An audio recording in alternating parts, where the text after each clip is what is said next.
പിള്ളാരെയൊക്കെ ഇങ്ങനെ തന്നെ വളർത്തണം. ഇല്ലെങ്കിൽ അന്യം നിന്ന് പൊയ്ക്കൊണ്ടിരിക്കുന്ന ഈ ചടങ്ങൊക്കെ കുട്ടികൾക്കും അറിയാൻ പറ്റില്ല, മുതിർന്നവർക്കും അറിയാൻ പറ്റില്ല. എന്റെ മോള് അച്ഛനുമാന്നില്ലല്ലോ.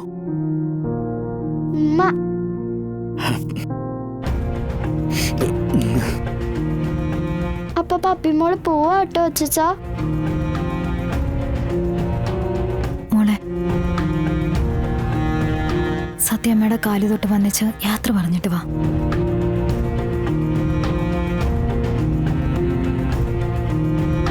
ചെന്ന് പറയേ, സത്യം ഒന്നും പറയില്ല.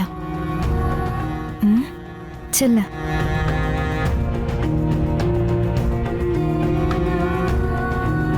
സത്യമ്മേ,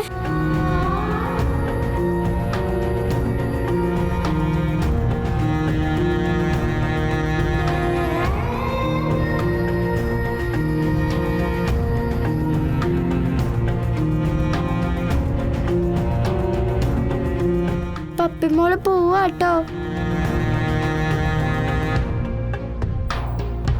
ഇനി കുറുമ്പ് കാണിച്ചും വീട്ടിൽ നിന്ന് ആരോടും പറയാതെ ഇറങ്ങിപ്പോയി സത്യമ്മ ഇനി വിഷമിപ്പിക്കില്ല.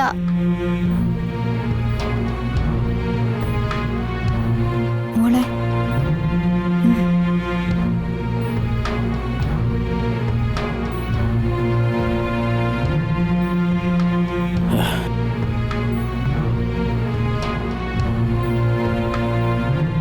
സത്യമേ,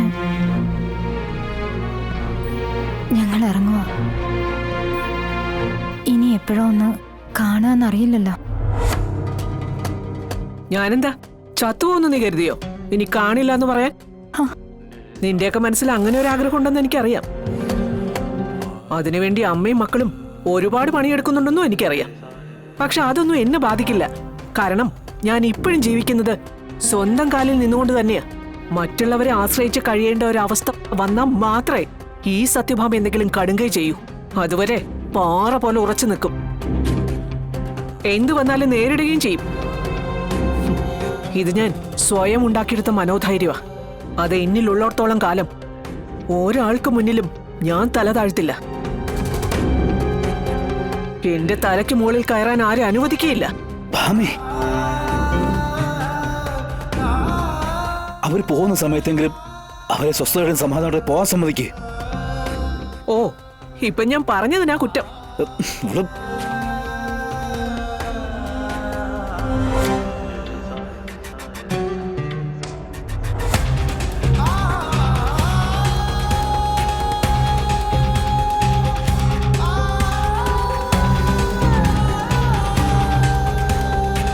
അവള് മാറില്ല മോളെ. ഈ അഹങ്കാരവും അവളുടെ സ്വഭാവത്തിൽ അലിഞ്ഞിച്ചടഞ്ഞിട്ടുള്ളതാ. അതൊരിക്കലും അവൾക്ക് മാറ്റാനാവില്ല. എന്റെ മക്കള് പോയിക്കോ.